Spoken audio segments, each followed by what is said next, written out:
السلام عليكم ورحمة الله وبركاته.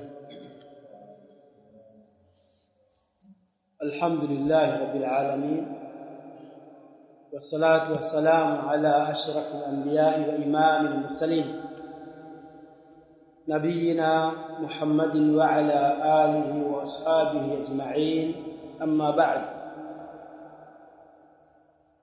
أما بعد ya kumshukuru Allah subhanahu wa ta'ala na kumtakia swala na salam mtume wetu Muhammadin sallallahu alayhi wa alihi wasallam. Leo insha Allah tabaraka wa ta'ala tutamalizia kipengele kinachosema ما لا يتم المأمور إلا به. إذا توقف فعل المأمور به على شيء كان ذلك الشيء مأمورا به، فإن كان المأمور به واجبا كان ذلك الشيء واجبا، وإن كان المأمور به مندوبا كان ذلك الشيء مندوبا. قاعدة نسمى ما لا يتم المأمور إلا به. ما jambo ambalo la yatimu hakitimii kilichoamrishwa illa bihi, isipokuwa kupitia hicho, basi jambo hilo ili liweze kupatikana, ili liweze kutimia, kuna kitu lazima kipatikane. Kipatikana kitu hicho, al-ma'mur ndio inatimia. Kwa kinaangaliwa kama ili kilichoamrishwa kipatikane, kuna jambo ni wajibu ulifanye, ndio kilichoamrishwa kipatikane, hili jambo nalo linakuwa ni wajibu. Ikiwa kuna jambo limeamrishwa lakini ili lipatikane kuna kitu lazima kipatikane, patikane najua kitu hiki kama ni sunna, basi pia kilichoamrishwa inakuwa ni sunna. Nasema ma la yatimmu al-ma'muru illa bihi. Unaangalia hiki ambacho kimeamrishwa hakitimii mpaka kitu fulani kipatikane. Sasa sawa sawa kiwe kimeamrishwa kwa njia ya wajibu au kimeamrishwa kwa njia ya an-nadb. Kwa kinaangaliwa ili nadbu hii ikamilike, ipatikane kitu fulani. Je, upatikanaji wake kitu hiki ni sunna au ni wajibu? Ni sunna. Kwa hiyo al-ma'muru bihi inakuwa sunna. Ikiwa upatikanaji wake kitu hiki ni wajibu, basi itakuwa pia kilichoamrishwa ni wajibu. Ma la yatimmu al-ma'muru illa bihi. Shikasema idha tawaqqafa fi'lu al-ma'muri, إذا توقف فعل المأمور به على شيء كان ذلك الشيء مأمورا به.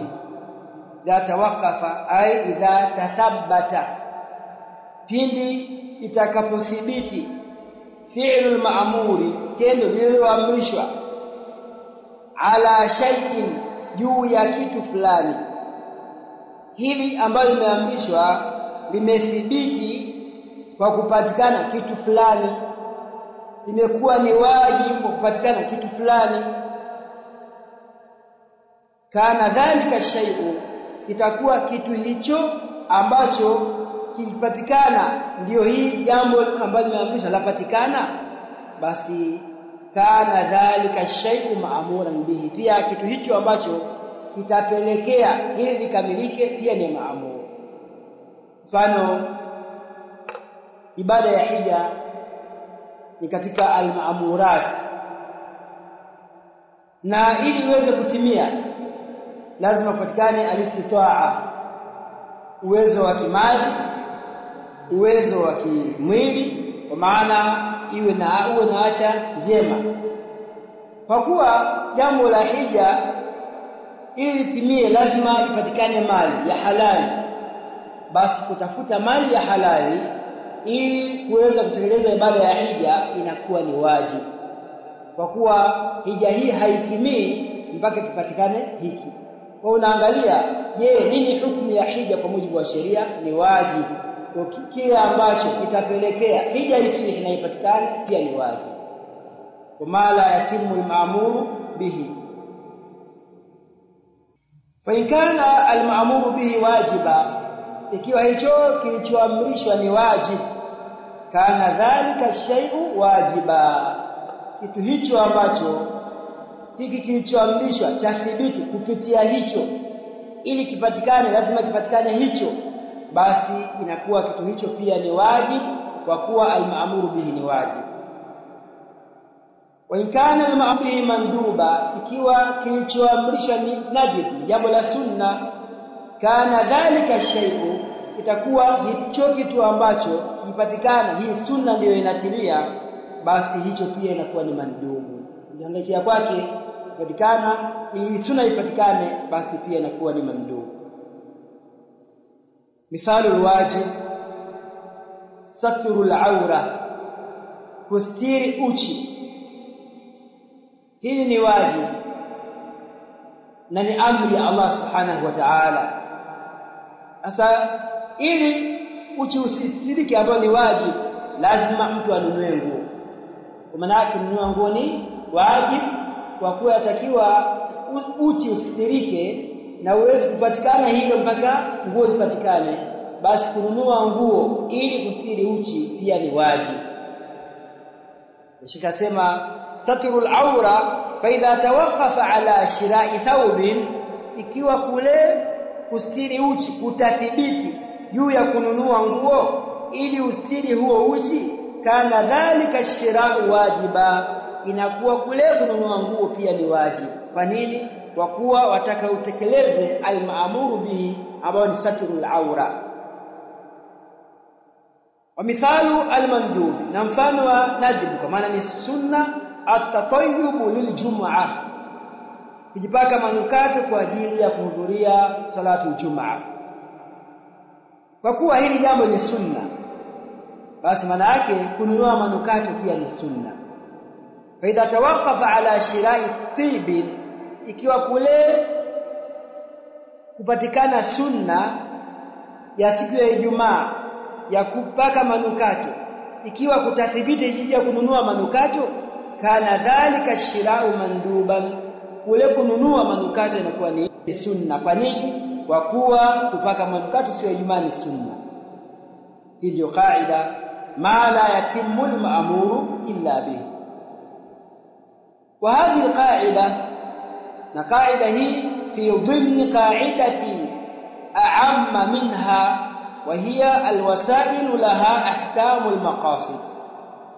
Sema kaida hii formula hii iko miongoni, ni miongoni mwa kaida am, manake imetolewa kupitia kaida ya ujumla, minha, miongoni mwa hizo kaida pia ambazo ni kaida am. Hii tulizungumzia ni kaida am, kisha kuna ambazo fanana na hizi, miongoni mwazo pia wa hiya alwasailu laha ahkamul maqasid.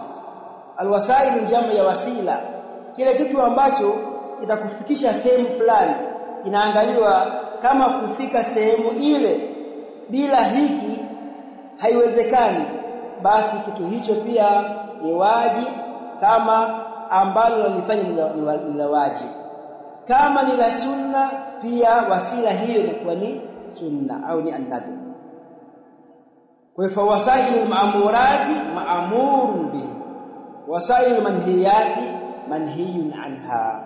Na vile zile za wasail, njia za kuyafikia yale yaliyoamrishwa, pia njia hizo ma'murun biha ni zenye kuamrishwa, kwa maana lazima pia zipatikane kwa njia ya lazima ili hii maamuri ipate kupatikana. Wasailu manhiyati manhiyun anha, na wasail za vilivyokatazwa, manake njia za kuendea kilichokatazwa, basi pia manhiyun anha, hizo wasila pia ni manhiyun anha.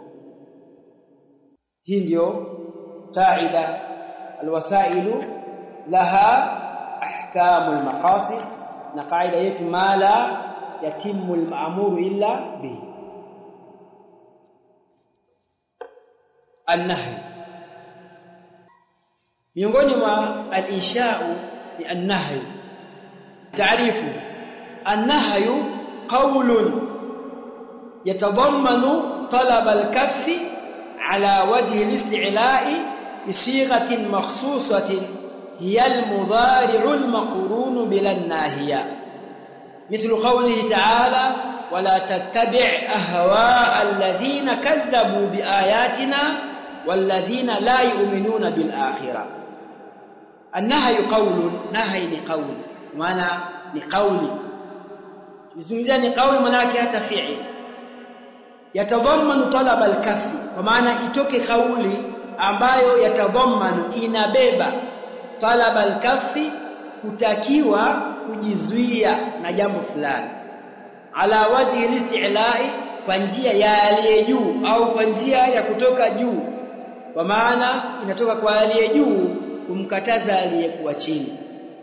Na hii nahi inapatikana bisighatin makhsusa, kwa tamko maalum, hiya al-mudari'u al-maqrun bila nahiya, yani al-mudari'u iliyoungana na la an-nahiya. مثل قوله تعالى ولا تتبع أهواء الذين كذبوا، ولا usifuate matamanio ya wale ambao kadhabu biayatina, waliozikadhibisha aya zetu, walladhina la yu'minuna bil akhirah, na wale ambao hawaamini maisha ya akhira. Basi usifuate matashi ya nafsi zao. Wala tattabi' ni an-nahyu ambayo inatoka min al-a'la ila al-asfal. Hapa anakatazwa mtume alayhi salatu wasalam, lakini anapokatazwa mtume alayhi salatu wasalam, katazo lake linaenea pia umma wake, isipokuwa ikiwa ni khasul lahu hapo. Lakini ikija katazo, basi mpaka umma pia unaingia katika katazo hilo. Ikija amri, basi amri hiyo pia umma unaienewa na hii amri, lakini kama ni khasa kwake huwa itabainishwa kuwa ni khasatan laka min duni almu'minin, itabainishwa katika mazingira haya. Fakharaja biqaulina, imetoka kwa kauli yetu, qaulun al-ishara. Al-ishara fala tusamma nahayan, ishara haiti nahai. Kwa nini? haikutoka kauli. Wa in afadat ma'anahu, hata kama ikifidisha maana ya nahai, lakini huiti an-nahai. Maana yake nini? Itakuwa na maana na kazi ya nahai bila ishara, ijapokuwa kutumia nini? Kauli. Sasa ili huiti an-nahai itoke kauli. Ikitoka ishara ni nahai na ina maana ya nahai, lakini huiti ni nahai kwa sababu hakuna nini? Kauli uliotoa umefaa kuashiria. Wa kharaja biqaulina, itatoka kwa kauli yetu, talaba al-kaffi, ni qaulun yatadammanu talaba al-kaffi, itatoka kwa neno hili al-amru, amri itatolewa. Kwa nini? Annahu talabu fi'lin, amri ikija inatakiwa nini? Kufanya, sio kujizuia. Kwa hiyo anaichambua maelezo ya neno an-nahy. Wa kharaja biqaulina, itatoka kwa kauli yetu, ala wajhi al-isti'la'i, kutoka nini? Al-iltimasu wad-du'a. Al-iltimasu tunasema ni manake ni watu wa rika moja anapomkataza mwenzake, ile si amri wala si dua, yani niseme kama ya taslia, kama maliwazo tu, anajiwazisha kumkataza mwenzake, lakini huwa haina nguvu kama nahi ya juu kwenda kwa aliye chini. Yani kule kujihisi pia naye anaweza kukataza kwa mwenzake, lakini huwa haina kazi. Kama vile amri, kumwamrisha mwenzako wa rika moja, hii ni iltimas, yani kujipa maliwazo tu kuwa mimi pia naweza kumwamrisha mtu wa eji yangu mmoja lakini asifanyia kazi wala haulizwi. Kwa nini? Kwa sababu hii sio amri. Kwa zitatoka hizi kwa nini? Kwa sababu ni watu wa eji moja. Na pia addu'a itatoka kwa aliye chini kumwambia aliye juu, haiti nahi ni dua. Unasema rabbana la tu'akhidhna in nasina au akhtana, hii haiti nahi, huwezi kumkataza Allah subhanahu wa ta'ala, bali unamuomba. Kwa nini? Sababu ni aliye chini kumwambia aliye juu, min al-asfal ila al-a'la. Wa ghayruhuma, na sokwa hizi miongoni mwa hija sura ya nahi, utaangalia je, hii sura kweli nahi la nahi ipo na mudhari ipo? Je, anayeamrisha ni mtu wa design gani? Hapo ndio utaangalia mazingira atakayoruhusu. Mimma yustafadu minan nahi bil qara'in, miongoni mwa yale ambayo yustafadu ay yuhsal, kupatikana minan nahi, kupatikana na ile nahi bil qara'in, kwa njia ya qarina. Yani qarina itakuonyesha kuwa hapa ni amri, hapa ni dua, hapa ni kitu gani. Utaiona qarina na ishara za kuonyesha hivyo. Kwa nini? Kwa kuangalia hali ni aliyetoka wapi kumwambia aliyetoka wapi. Kwa hiyo yale mazingira yatakuonyesha hivyo. Wa kharaja biqaulina, na itatoka kwa kauli yetu, bisighatin makhsusa, kwa tamko maalum. Lipi? Hiya al-mudhari'u ila akhiri, mpaka mwisho wake. Itatoka nini? Madalla ala talabil kaffi, tamko ambalo laonyesha juu ya kutakiwa kujizuia, bisighatil amri, kwa njia ya amri. Kwa hiyo itatoka kwa sababu gani? Si mudhari'i al-maqrub bila al-amri, lakini inaweza kaja tamko la amri pia laonyesha nini? An-nahy, katazo, lakini si mudhari'u al-maqrub bila. Maana yake nini? Kwa kuwa imekuja amri ukataza, haina maana kuwa nguvu yake ni ndogo kuliko mudhari'u al-maqrun bilami al-amri. Nguvu yake ni ile ile 100%. Inaweza kusema hii kwa sababu imekuja katazo kwa njia ya amri, hii kidogo katazo hili halina power sana. Hapana, power yake ni sawa sawa na ile ya al-mudhari'u al-maqrun bilami al-amri. Mithlu da'a ma yaribuka ila ma la yaribu, hili katazo lakini kwa njia ya amri. Kwa hiyo hatuiti nahi. Kwa nini? Kwa kuwa sio al-mudhari'u al-maqrun bilami al-amri. Nahi lakini haikuja kwa siga mahsusa, ni tamko jingine ambalo na maana ya nahi. Rudia tena, tumeambiwa ije kwa siga mahsusa, ambayo ni al-mudhari'u al-maqrun bilami al-amri. Hiyo ndio itakuwa siga ya amri, siga ya nahi.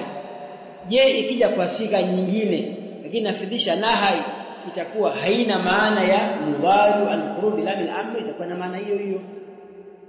Lakini lugha iliyotumika ni lugha nyingine tu, sio ile ambayo tumeizoea. Sio tamko maalum la nahi, ni tamko nyingine ambalo bado ni maana nini? Baada maana ya nahi.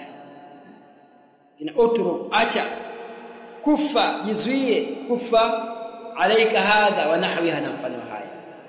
Baina hadhihi wa in tadammanat talab al-kaffi lakinnaha bi sighati al-amri fatakunu amran la nahyan. Asema baina hadhihi, matamshi haya kinadaa utruku, kufa na mfano haya, wa in tadammanat, japokuwa yamebeba talab al-kaffi, kutakiwa kujizuia, lakinnaha bi sighati al-amri, lakini imekuja kwa sura nini? Siga ya amri. Sasa fatakunu amran la nahya, inakuwa ni amri, sio nini? Sio nahi. Kwa kuwa si unaamrishwa acha, kwa imekuja nini? Tamko la amri, lakini maana yake ifanywe kazi kama vile al-mudhari'u al-maqrun bila an-nahy. Wa qad yustafadu talabu al-kaffi bighairi sighati an-nahy, inaweza ikapatikana yustafadu maana yuhsal, inaweza ikapatikana talabul kafi, kutakiwa kujizuia, bighairi sighati an-nahy, kwa lisiokuwa tamko la nahi. Mithlu an yusafa al-fi'lu, mfano kisifiwe kitendo, bitahrimi, hurimat alaykum ummahatukum, nini hurimat alaykum nikahu ummahatikum, sio kuwagusa wala nikah.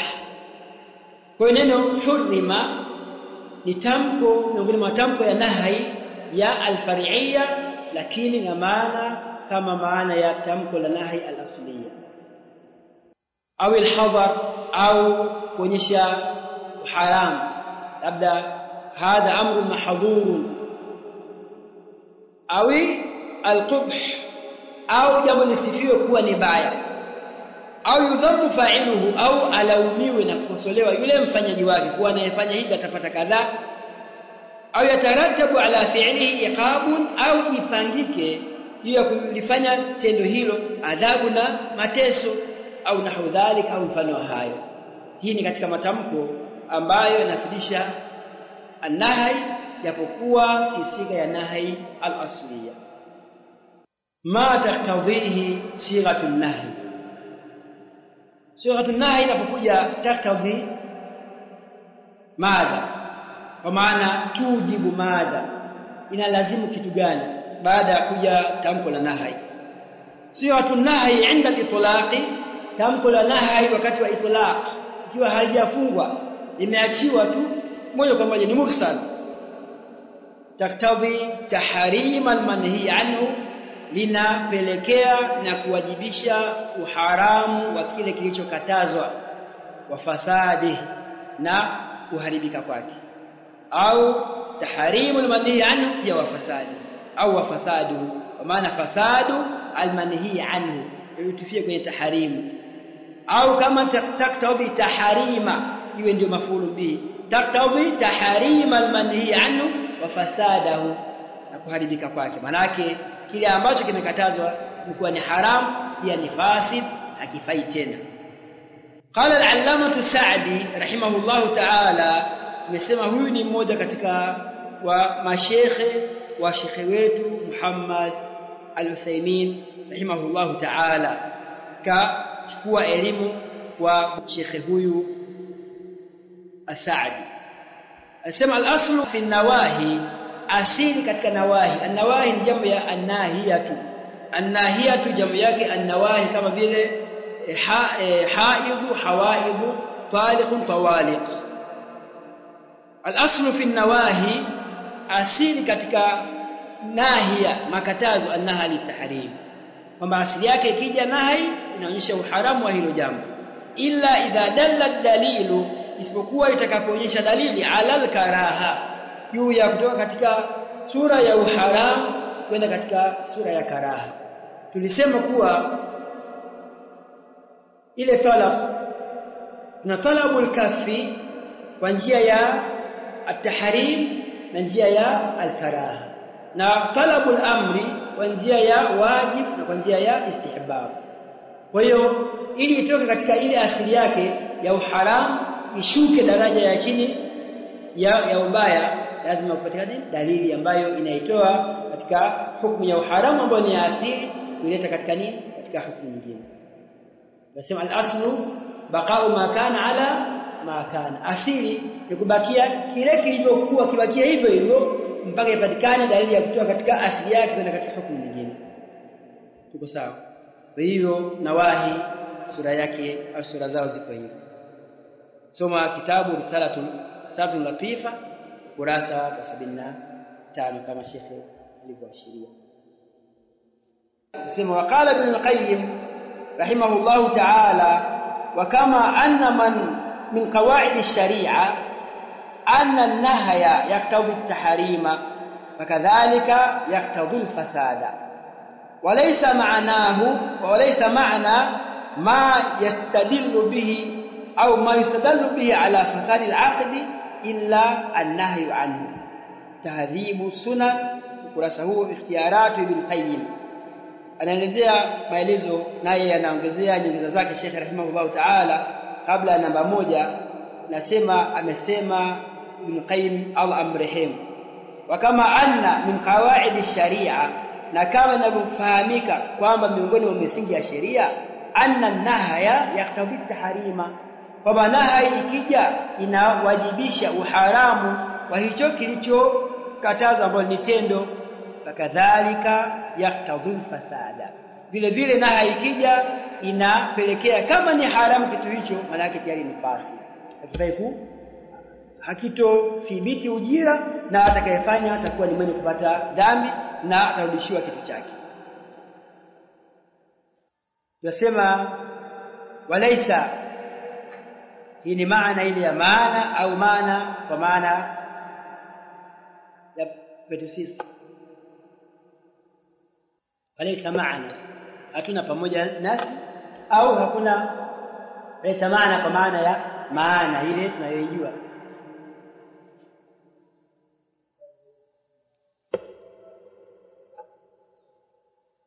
Swali tumeuliza inakusudia nini masala ya maksur na kwanza haitu alf maksur, ile kuelezea kwa upana wake nani.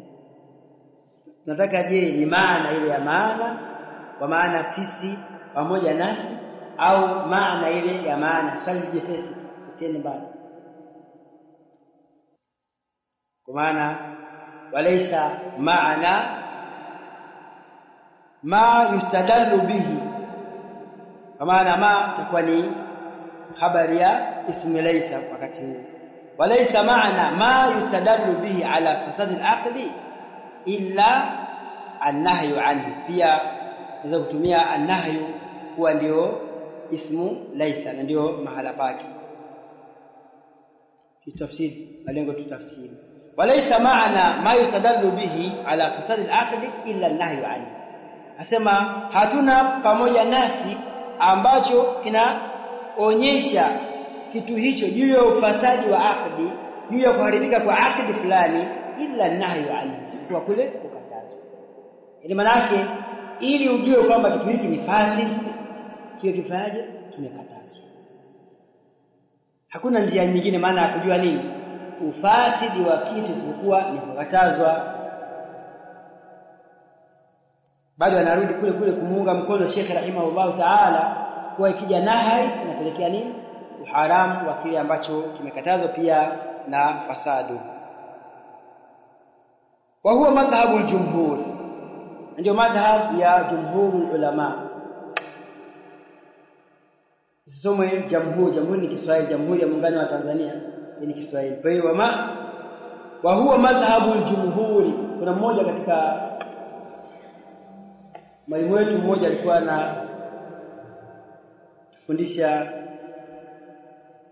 somo la fiqh, basi alikuwa na kukumbushia sana, maana mtu anaweza kusoma qala al-jamhur, sema laysa al-jamhur ya Sheikh, al-jamhur ya Kenya, la jumhur kwa dhamma yani ya jim. Kwa hiyo kama itakusumbua weka shaka. Wa huwa madhhabu al-jumhur, ndio madhhab ya jumhur ulama. Wanasarahu Sheikh al-Islam Ibn Taymiyyah, na pia kauli hii ambayo kaisema mwanafunzi wake na Imamu As-Sa'di ameiunga mkono Sheikh al-Islam Ibn Taymiyyah wa ghairuhu na wengine katika wanawachuoni, kwamba ikija nahai nafundisha at-tahrim. Hatuwezi kujua kwamba ni nahai kwa nini mpaka ikataza, au kuwa ni fasid mpaka kataza nifanyaje nije kukataza kitu hicho. Intaha kwanza ni al-fatawa ya Ibn Taymiyyah mjallad wa 29 ukurasa wa 281.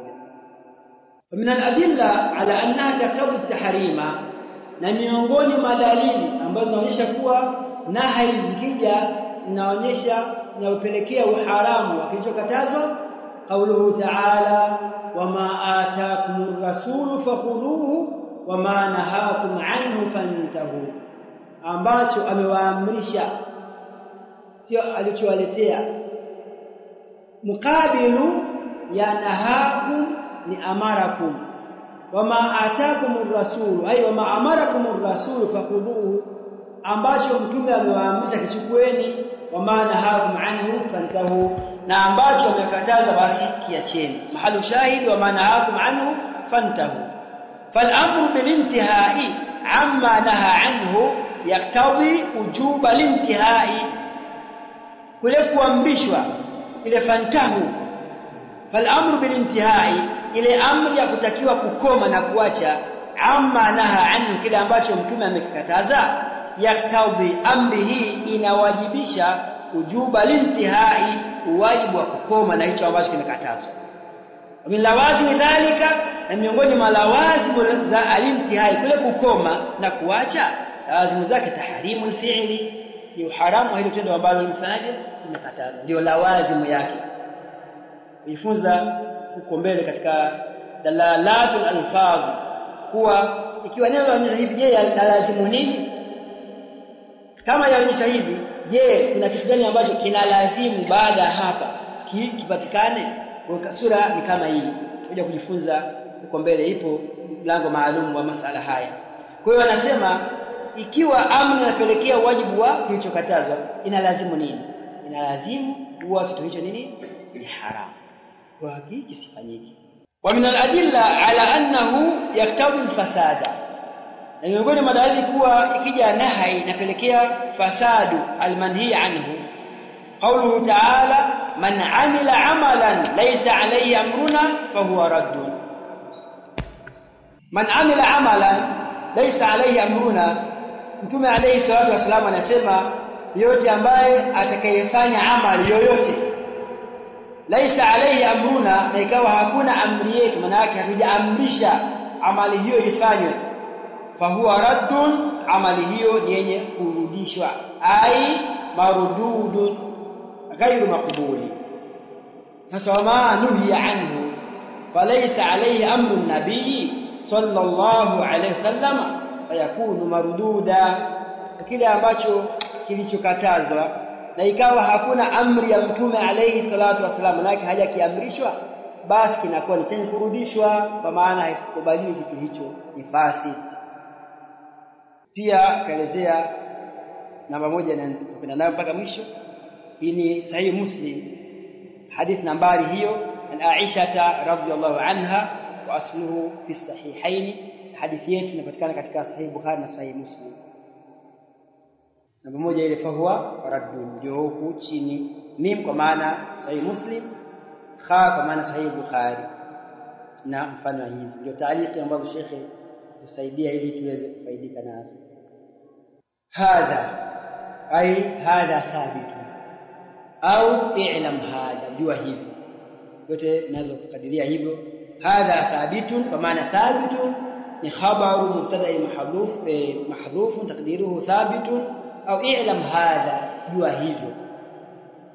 Wa qa'idatul madhhabi fi al-manhi anhu, hal yakunu batilan am sahihan ma'a at-tahrim, na qaida ya madhhab katika al-manhi anhu, hal yakunu batilan, yani hicho ambacho kimekatazwa kinakuwa ni batil, au sahihan ma'a at-tahrim, au kinakuwa ni sahihi lakini pamoja na uharamu.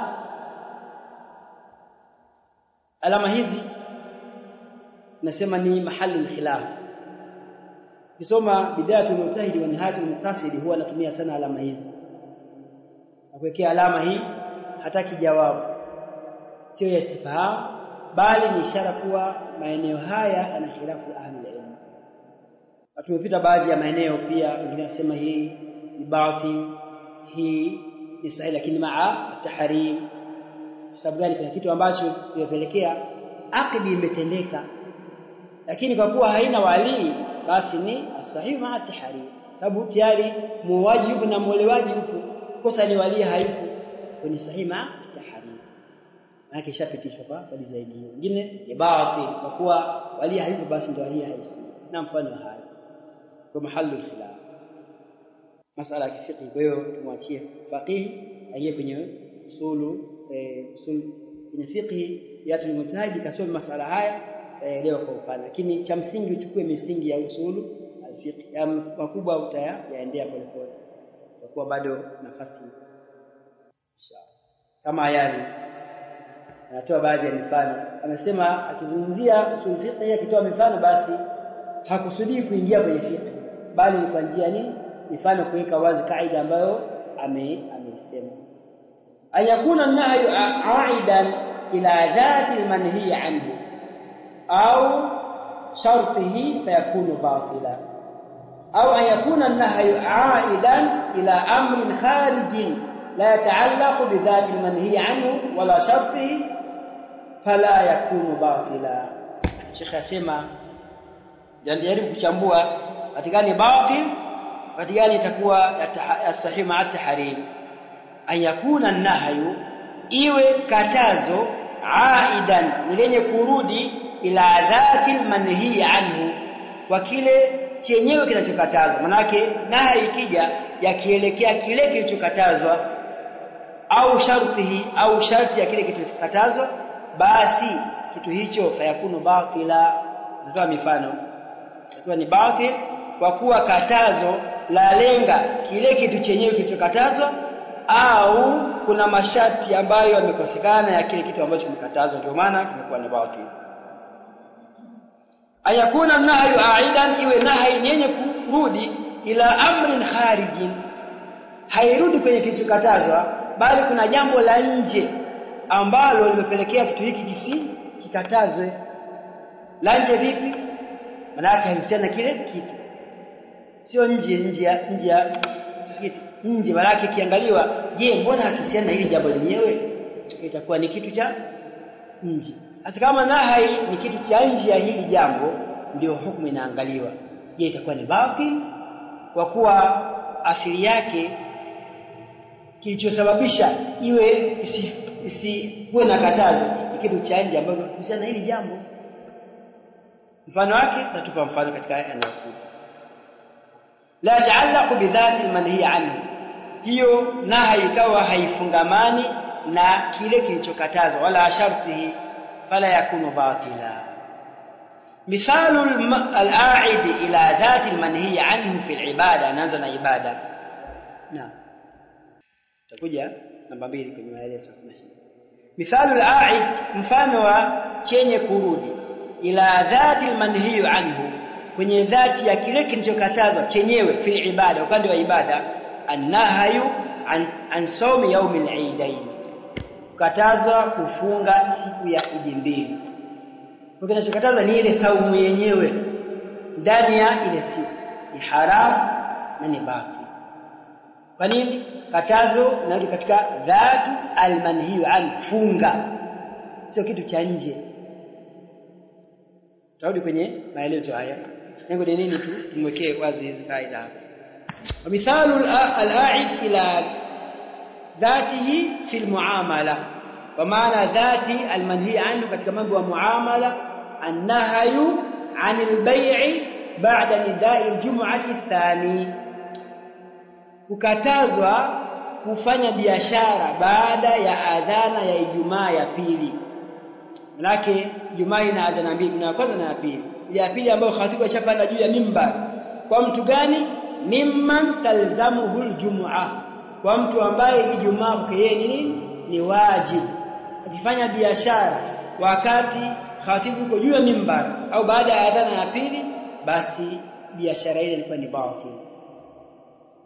Je, anapofanya biashara hii mwanamke au mtoto mdogo au msafiri, kwa kuwa yeye Ijumaa si wajibu, biashara ile ilikuwa ni halali. Kwa kuwa nini? Haimlazimu nini? Al-jum'a. Hii upande wa nini? Upande wa muamalat. Sasa angalia hapa kinachokataza ni nini? Ni amrun khariji au ni dhatu al-manhi anhu, ambayo ni nini? Biashara. Siku ya nini? Ya Ijumaa, tena adhana ya pili kwa mtu ambaye Ijumaa inamlazimu. Kwa unakuta nahi hapo upande wa muamalat inahusiana na kile kilichokatazwa chenyewe, sio amru khariji. Sauli kwanza kwenye kaida kwenye namba 2 ili tuje tuelezee upande wa fasad. Qala al-allamah Sa'di rahimahullah ta'ala fi qawaidihi, wa in ata at-tahrim fi nafsi al-amal au shartihi fadhu fasadin wa khalalin, hadha hukmu al-ibadat al-waqi'a ala wajhin muharramin. وإن عاد التحريم إلى نفس العبادة أو عاد إلى شرطها فالعمل باطل. Tunasema وإن أتى التحريم, ikiwa umekuja haram fi nafsi al-amal, katika nafsi al-amal, yani tukio lenyewe, tendo lenyewe, au shartihi, au sharti yake, fadhu fasadin wa khalalin, nasema hiyo itakuwa ndio hilo ni lenye kufisidika, ina mapungufu. Hadha hukmu al-ibadati, hii ndio hukumu ya ibadati alwaqi'a, iliyotuka ala wajhi muharrami, juu ya njia ya haramu. Fa in aada at-taharimu ila nafsi al-ibada, nafsi al-ibada kuna fi nafsi al-amal, kuna amal na nini kivipi muamalatna ibadat, sema fi nafsi al-amal, lakini inaingia kote kote, inalenga upande mmoja. Naposema wa in ata at-taharimu fi nafsi al-amali au shartihi fadhu fasadin wa khalalin, hiyo amali, si ndio? Hadha hukmu al-ibadat al-waqi'ati ala wajhi muharrami. Fa in 'ada at-tahrim ila nafsi al-ibada au 'ada ila shartiha fal-'amalu batilun. Wa nafsi al-ibada na nafsi al-amal,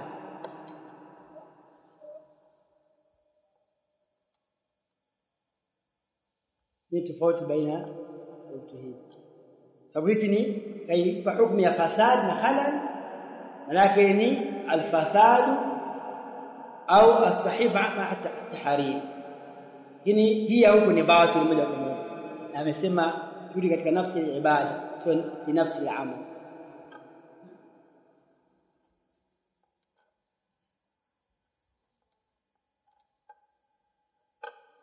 Naam, itaweka wazi hapo juu. Tuendelea. Amma in kana taharimu la ya'udu ila nafsi al-ibada wala shartiha fa inna al-ibadata sahihatun ma'a at-tahrimi kalwudu'i fi ina'i dhahabi, kama vile kutawadha katika chombo cha dhahabu. Na chombo cha dhahabu ambacho asili yake imekatazwa kutumia kwa sisi, ndio kutawadha na chombo kile. Je, imerudi la nafsi al-amal au al-ibada au ni amrun kharijiyun? Amrun khariji, kwa kuwa amali uliyoifanya mwanzo mpaka mwisho iko vizuri, lakini utatumia ni chombo cha dhahabu. Kwa hapa udhu wako ni sahihi, lakini maa at-tahrim, kwa kutumia chombo ambacho asili yake imekatazwa. Mshapata picha ya idha ata at-tahrim fi nafsi al-amal kivipi na nafsi al-ibada?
Hapo sura iko hivyo.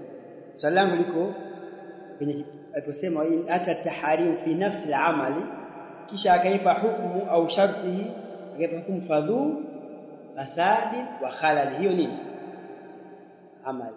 Na huku akasema ikija taharim ila nafsi al-ibada au ala ila shartiha fal-amalu batil, ni tofauti ya al-amal na al-ibada. Swali ni kwa maana ni vitu viwili tofauti. Naam, bismillah.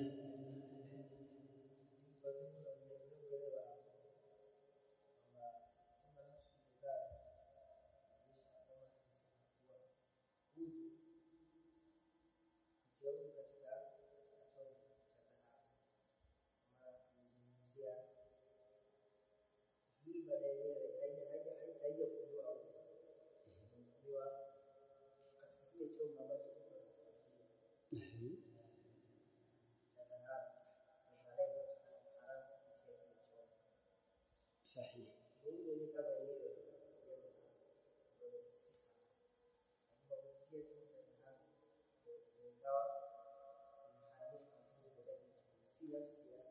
Ya bali kwa nafsi al-amal ni chombo kwa lugha nyingine,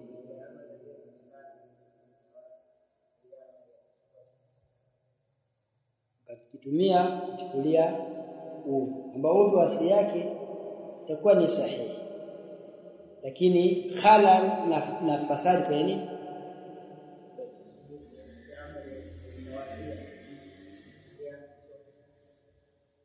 kwa hiyo sasa udhu sababu amali inapatikana kupitia chombo cha dhahabu, huu utakuwa ni umeingia na halal au utakuwa umekamilika?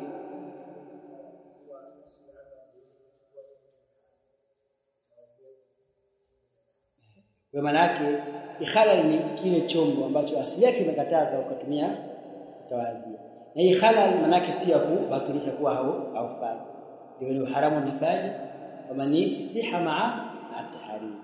Ile tahrim sasa ndio halal iliyofaje iliyoingia, sio hapa fasad.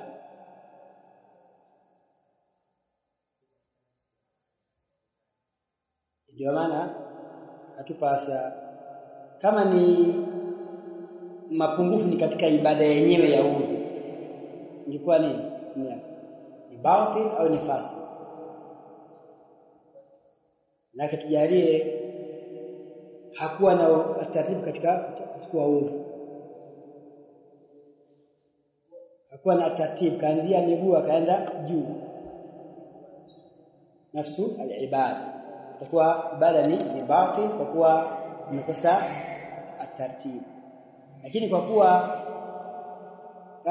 katawadha udhu vizuri, lakini katumia chombo ambacho ni cha dhahabu, ule ni amali yenyewe inajua na fasadi na halal, lakini udhu bado uko sawa.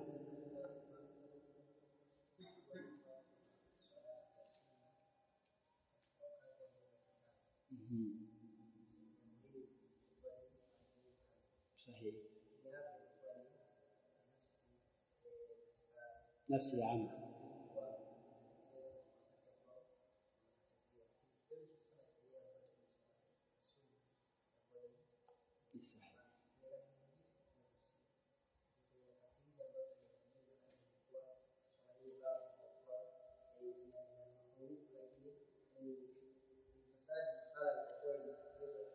wakati ambao umekataza, na wakati ile swala sayyosaliwa kipindi ambacho ni manhiwa anhu, nini hukumu yake? itakuwa ni batil au ni fasid maa tahrim, kwa kuwa umeiswali vilivyo lakini umeiswali ndani ya wakati uliokataza.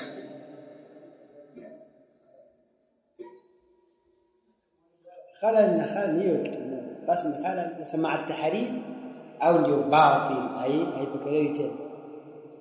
Kwa nini? Maneno lakini aliswali vilivyo, na swali vilivyo, kila kitu ndani ya swali kiko vizuri, lakini kakiswali ndani ya wakati ambao ni umekataza. Sasa ni ile khilaf kuwa je itakuwa ni batil au ni fasid, ndio na khilaf ndio alama mahallu al-khilaf.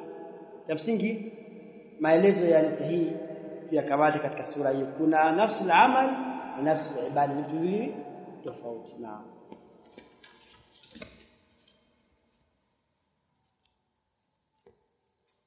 Nukta nyingine tuadhana ومثال الأعد إلى شرطه في العبادة النهي عن لبس الرجل ثوب الحرير، watazwa kuvaa mtu nguo ya hariri. Lubsi ni masdar inafanya kazi ya fi'ili yake. Mithalu al-a'id ila shartihi fi al-ibada, na mfano unaorudi katika sharti yake kama masala ibada, annahayu an lubsi rajuli, ukatazwa kuvaa mtu thawb al-hariri, nguo ya hariri, amru khariji, usinde. Fasatru al-awra shartu li sihhati as-salah, fa idha sataraha bi thawbin manhiin anhu lam tasihha as-salatu li'audi an-nahyi ila shartiha.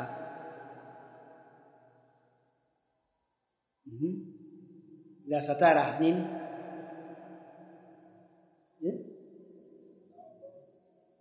Al-awra bi thawbin manhi anhu, nguo ambayo imekatazwa ndani ya hariri, lam tasihha as-salatu, haitosiji swala li'audi an-nahyi ila shartiha, ikiwa narudi katika nafsi ibada batil, sharti pia batil.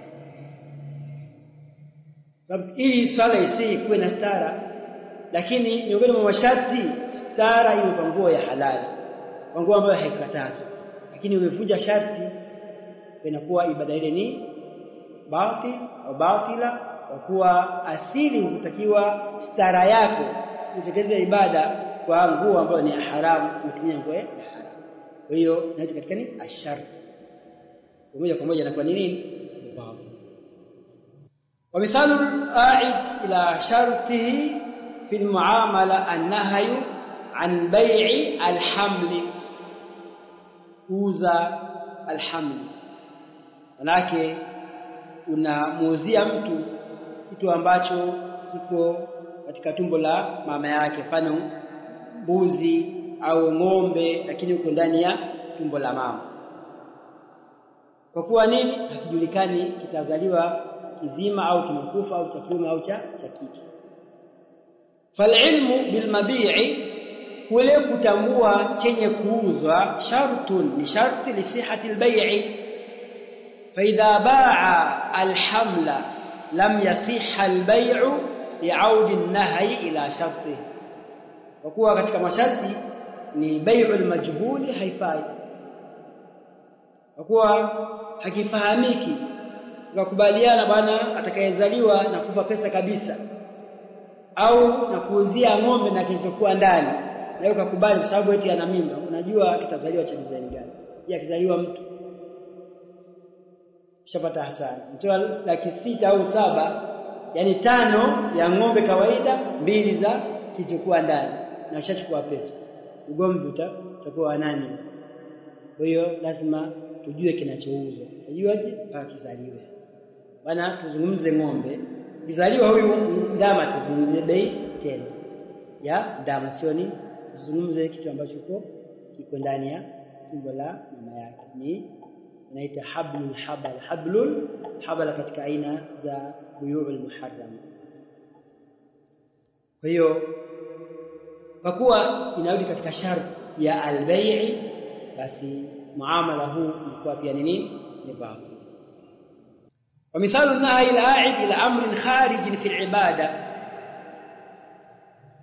النهي عن لبس الرجل عمامة الحرير، kukatazwa mtu kuvaa kilemba cha hariri. Kilemba hicho ambacho wala usiri uchi pale ni sehemu ya nini? Ya vazi. Ndio falau salla wa alayhi imamatu hariri, lau atasalla juu yake ana kilemba hicho cha hariri, lam tabtulu salatuhu, badilika nini sala yake? Anna an-nahya la ya'udu ila dhati as-salati wala shartiha. Sharti ni kusiri uchi kutumia hariri, ndio batil. Sharti kule kuvaa kilemba si sharti, maana yake kichwa si sharti kustiri wakati wa nini? Wa swala. Leo ukaswali na kilemba chako cha hariri, sala yake itakuwa ni sahihi, lakini mfanya makosa, kwa kuwa asili yake ni amrun khariji, jambo la nje ambalo wala halihusiana nini na swala kabisa, si sharti wala sio nafsi ibada. Kwa hiyo inakuwa ni swala yako inakubalika, lakini unafanya makosa. Ni upande wa kiibada. Wa mithalu al-a'id ila amrin kharij fi al-muamala an-nahyu 'anil ghish, falau ba'a shay'an ma'a al-ghish lam yabtul al-bay'u لأن النهي لا يعود إلى ذات البيع ولا sharti. Al-ghish ni ule udanganyifu katika biashara.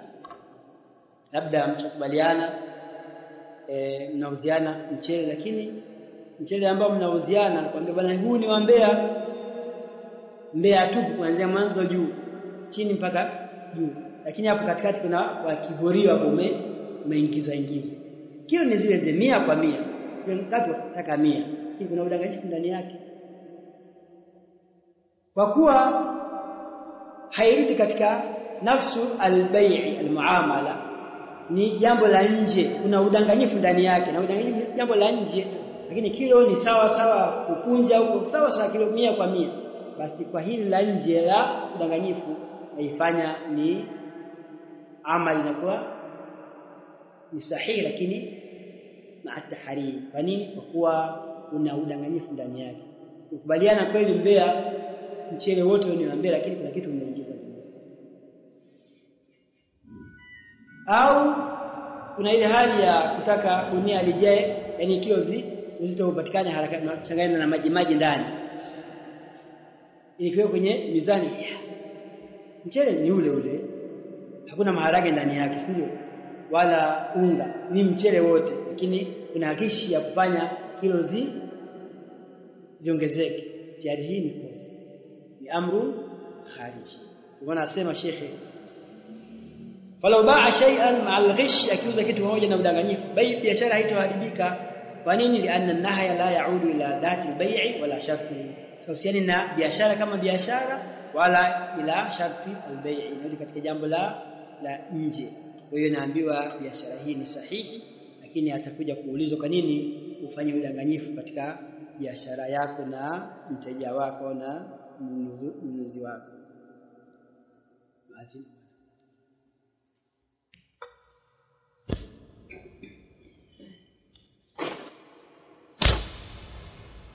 Asema wa mithalu al-a'idi ila amrin kharijin fi al-muamala, na mfano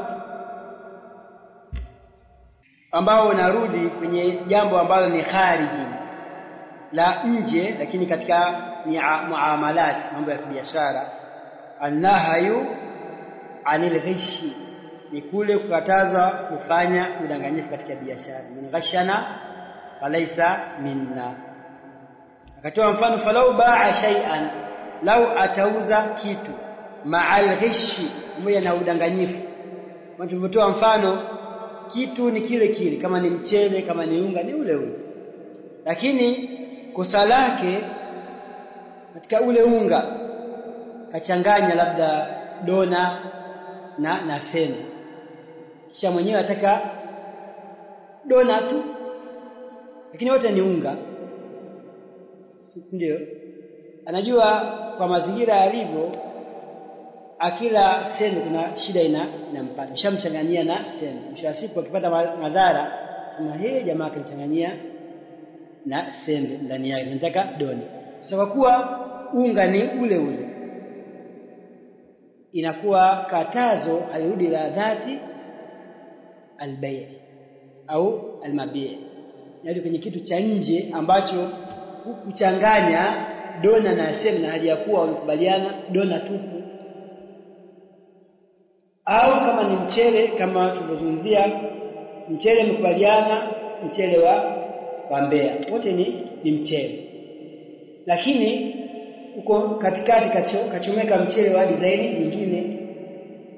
Baadaye mtu akiendelea kufanya biashara, akipima na kutana na fanya hivi, harufu ni mchele wa kihurio, kwa jamaa ashanifanyia ghisha.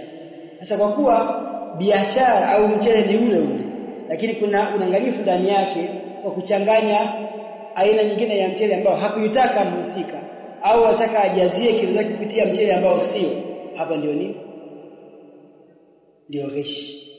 Sasa kwa kuwa kinaitwa ni kitu cha nje, biashara iko sawa, lakini kuna udanganyifu ambao kauingiza katika ile biashara, hapa ndio kwa biashara ni bei haijabatilika, lakini kuna dhambi ya udanganyifu aliyofanya kwa nani?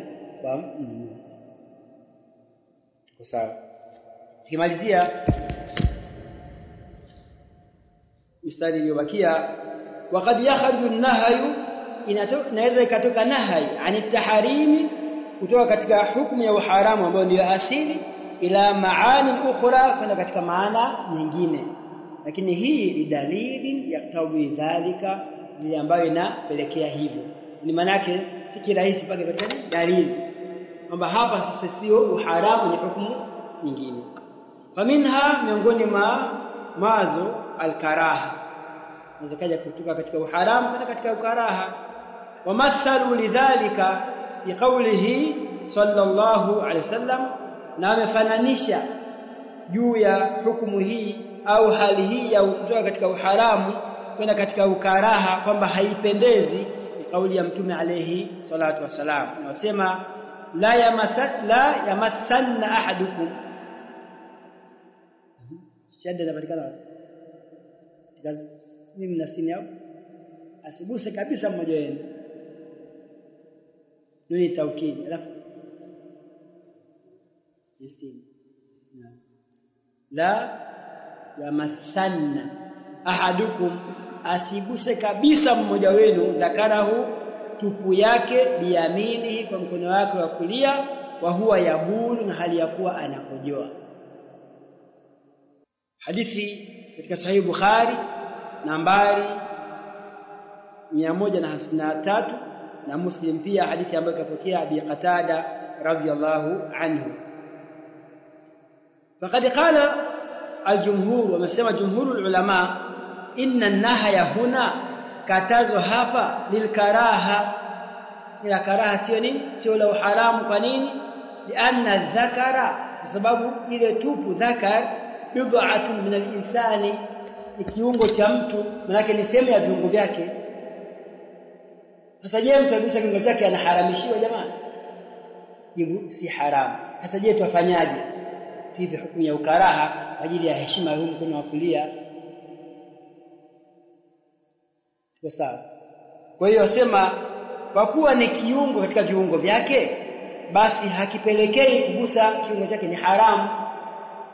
Wal hikmatu minan nahyi, na hikma ya katazo hapa tanzihu yamini, ule mkono wa kulia kuutakasa, kwa maana usiguse maeneo haya, kwa kuwa si ni maeneo yake, lakini kuupa heshima mkono wa kulia, usiguse zaka tanzihi. Kwa hiyo wakaitoa katika uharamu na hii kwenda katika nini, ukara, kama si vizuri, haipendezi. Ndio maana hata ukijisaidia pia unatumia nini, kipangusa unatumia mkono wa kushoto. Kwa nini? Mkono wa kulia una vitu vyake vitakatifu, kula na mengineyo. Pia inaweza ikaja amri nahi kwa maana ya irshad, sio nahi kwa muongozo tu. Kwa sio kila nahi ni nini, ni ya tahrim. Inaweza kaja kwa kumbe unapewa muongozo, fanya hivi, ni sehemu ya irshadat na tawjihat.